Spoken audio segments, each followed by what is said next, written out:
Hello everyone, स्वागत है आपका एग्जाम अफेयर्स में। आज एक बहुत ही इंपॉर्टेंट टॉपिक हम डिस्कस करने जा रहे हैं जो काफ़ी ज़्यादा न्यूज में है, और वो न्यूज में है, आप जानते हैं उसके बारे में, और वो है, टॉपिक का नाम है मुख्यमंत्री का पद। अब क्वेश्चन उठता है न्यूज में क्यों है। अभी आपने देखा होगा बहुत सारे आर्टिकल, बहुत सारे न्यूज़पेपर ने इस खबर को कवर किया था, और ये है क्या, ये खबर ये है, हाल ही में उत्तराखंड के मुख्यमंत्री ने अपने पद से इस्तीफा दे दिया है, जिसके कारण यह पद खबरों में है। यानी कि उत्तराखंड के जो सीएम थे, मुख्यमंत्री थे, त्रिवेंद्र सिंह रावत, उन्होंने रिजाइन कर दिया है। यानी कि 5 साल पूरे होने से पहले ही, 1 साल पहले ही उन्होंने रिजाइन कर दिया है। अब हम समझने की कोशिश करेंगे कि हमारे संविधान में मुख्यमंत्री के लिए क्या क्या प्रावधान किए गए हैं, और किए गए हैं तो किस बेस पे किए गए हैं, नियुक्ति उनकी कैसे होती है, वो सारी बातें हम जानने की कोशिश करेंगे। सो ध्यान से सुनिएगा, पेशेंस के साथ, एक एक बात आपको समझ में आएगी। देखिए, पहले यहां पे देखो, Uttarakhand CM Trivendra Singh Rawat resign, thanks party to giving opportunity to serve people. तो उत्तराखंड के जो सीएम है उन्होंने रिजाइन दे दिया है, और ये कब की, आज की ही न्यूज है, तो काफी ज्यादा इंपॉर्टेंट टॉपिक है। समझने की कोशिश करेंगे, इस टॉपिक के बारे में जानेंगे क्या है। सबसे पहले समझिए भारतीय संवैधानिक प्रावधान क्या कहते हैं मुख्यमंत्री के बारे में। भारतीय संविधान में क्या कहा गया है, हमें यह समझना है। देखो, भारतीय संविधान में वैसे मुख्यमंत्री के लिए कोई खास प्रावधान नहीं है, लेकिन अनुच्छेद 164, this is very very important, याद रखिएगा। अनुच्छेद 164 क्या कहता है, यह कहता है कि राज्य मुख्यमंत्री की नियुक्ति राज्यपाल के द्वारा की जाएगी। यानी कि राज्य के जो मुख्यमंत्री हैं उनकी नियुक्ति कौन करेगा, राज्यपाल करेंगे। अब क्वेश्चन उठता है, राज्यपाल किस व्यक्ति की नियुक्ति करेंगे, तो आपको याद रखना है, मुख्य रूप से मुख्यमंत्री बहुमत दल के नेता को नियुक्त किया जाता है। आप जानते हैं मुख्य रूप से मुख्यमंत्री किसको बनाया जाता है, बहुमत दल के नेता को बनाया जाता है। जो पार्टी जीत कर आती है और जिसको आधे से एक अधिक सीट मिलती है, उस व्यक्ति को नेता बनाया जाता है। लेकिन गठबंधन के समय राज्यपाल अपने विवेकाधिकार का उपयोग कर सकता है। यानी कि जब कोई ऐसी सिचुएशन आती है जब किसी पार्टी को पूर्ण बहुमत नहीं मिलता, तो ऐसी सिचुएशन में राज्यपाल क्या करता है, अपनी विवेकाधीन शक्ति का उपयोग करते हुए क्या कर सकते हैं, किसी भी ऐसे व्यक्ति को मुख्यमंत्री बना सकते हैं जो बहुमत में नहीं भी है। तो जरूरी नहीं है कि बहुमत में होना जरूरी हो।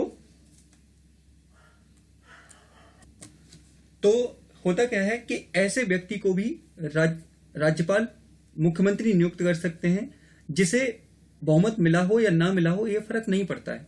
लेकिन हां, मुख्य रूप से मैं कह रहा हूं कि बहुमत दल वाले नेता को ही क्या राज्यपाल के द्वारा क्या चुना जाता है, तो आपको याद रखना है, मुख्यमंत्री नियुक्त किया जाता है। ये बहुत इंपॉर्टेंट लाइन है, ध्यान से सुनिएगा।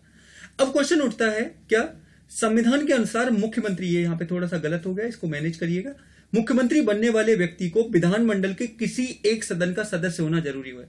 यानी कि विधानमंडल के सदस्य होना जरूरी होता है। लेकिन ऐसा व्यक्ति जो सदन का सदस्य नहीं है, वो भी 6 महीने तक अपने पद पर बना रह सकता है। यानी कि ऐसे व्यक्ति को भी मुख्यमंत्री बनाया जा सकता है जो कि विधानमंडल के किसी भी सदन का सदस्य नहीं है, ना तो वो विधानसभा का सदस्य है, ना ही विधान परिषद का सदस्य। ऐसे व्यक्ति को भी क्या बनाया जा सकता है, मुख्यमंत्री बनाया जा सकता है। ये बहुत इंपॉर्टेंट लाइन है, अच्छे से इसको याद रखिएगा। ये तो बात हो गई मुख्यमंत्री की। अब क्वेश्चन उठता है कि हमारे संवैधानिक व्यवस्था के अंतर्गत जो संसदीय व्यवस्था दी गई है, उसमें प्रावधान क्या है। देखो, जिस प्रकार देश का प्रमुख राष्ट्रपति होता है और सरकार का प्रमुख प्रधानमंत्री होता है, उसी प्रकार राज्यों में राज्य का प्रमुख राज्यपाल होता है, जिसकी नियुक्ति राष्ट्रपति के द्वारा की जाती है। जबकि सरकार का प्रमुख जो होता है वो मुख्यमंत्री होता है, जिसकी नियुक्ति किसके द्वारा, राज्यपाल के द्वारा की जाती है। ये लाइन आपको बहुत अच्छे से याद रखनी है।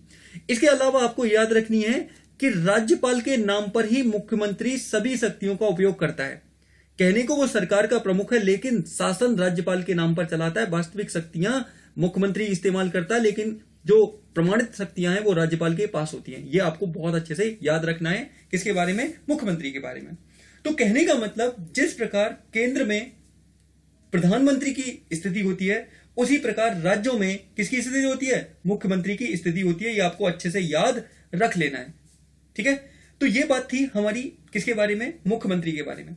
यहां से एक आधा क्वेश्चन बनाया जाता है, तो आपको अच्छे से याद रख लेना है कि मुख्यमंत्री से संबंधित कौन कौन से प्रावधान है, ठीक है। चाहे वो संवैधानिक प्रावधान हो, या आपको मैंने बता दिया अनुच्छेद 164 के अनुसार। दूसरा मैंने बताया कि बहुमत दल के नेता को मुख्य रूप से राज्यपाल के द्वारा मुख्यमंत्री नियुक्त किया जाता है। लेकिन गठबंधन या फिर पूर्ण बहुमत न मिलने की सिचुएशन में कई बार राज्यपाल अपने विवेकाधिकारों का भी इस्तेमाल करते हैं, तो ये भी आपको याद रखना है। और एक और बात अच्छे से याद रखनी है, कोई भी ऐसा व्यक्ति जो क्या नहीं है, जो सदन का सदस्य नहीं है, किसी भी सदन का सदस्य नहीं है, वो भी मुख्यमंत्री और मंत्री बन सकता है, लेकिन 6 महीने के अंदर अंदर उसे सदस्यता लेनी पड़ेगी। अगर वो सदस्यता नहीं लेता है तो उसे अपने रिजाइन से क्या देना पड़ेगा, इस्तीफा देना पड़ेगा। ये आपको अच्छे से बात याद रख लेनी है। और एक और बात, जरूरी नहीं है कि कोई व्यक्ति बहुमत साबित करके ही मुख्यमंत्री या प्रधानमंत्री बने। अगर राज्यपाल या राष्ट्रपति कह दें किसी व्यक्ति को कि आप लोग आइए अपना सरकार बनाइए, बहुमत का टाइम दिया जाता है, आप इतने दिन में बहुमत साबित करिए, तो जरूरी नहीं है कि पहले साबित किया जाए, बाद में भी एक बार शपथ दिलाकर भी उन्हें बहुमत साबित करने के लिए कहा जा सकता है। तो ये आपको अच्छे से याद रखना है, किसके बारे में, मुख्यमंत्री के पद के बारे में, क्योंकि ये बहुत ज्यादा न्यूज में है और आपसे क्वेश्चन यहां से पूछा जा सकता है। ये देखिए, ये सारी इंफॉर्मेशन यहाँ पे इंग्लिश में दी गई है, आप लोग देख लीजिएगा, जो भी इंग्लिश में है पॉज करके पढ़ लीजिएगा, समझ लीजिएगा क्या है। मैं थोड़ा सा देख देता हूं। Chief minister's post in the news recently resign from the post as a chief minister of Uttarakhand due to which this post remained in the news. तो कहने का मतलब हाल में ही उत्तराखंड के सीएम ने रिजाइन दे दिया है, इस वजह से ये न्यूज काफी ज्यादा पोस्ट न्यूज में है। यहाँ पे जी न्यूज का आर्टिकल है, देखिए, Uttarakhand CM Trivendra Singh Rawat meets BJP chief JP Nadda over political crisis, और उसके बाद उन्होंने फिर क्या किया, रिजाइन दे दिया।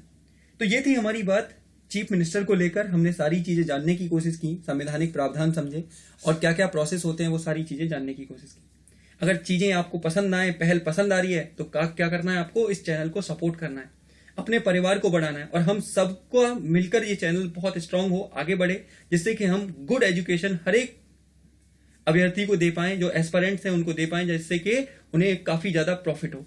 ठीक है, तो आपको क्या करना है, लाइक शेयर सब्सक्राइब करना है, दूसरों के साथ शेयर करना है। तो मिलते हैं ऐसे ही किसी नए वीडियो में, तब तक के लिए God bless you all of you. खुश रहिए, पढ़ते रहिए, मोटिवेटेड रहिए।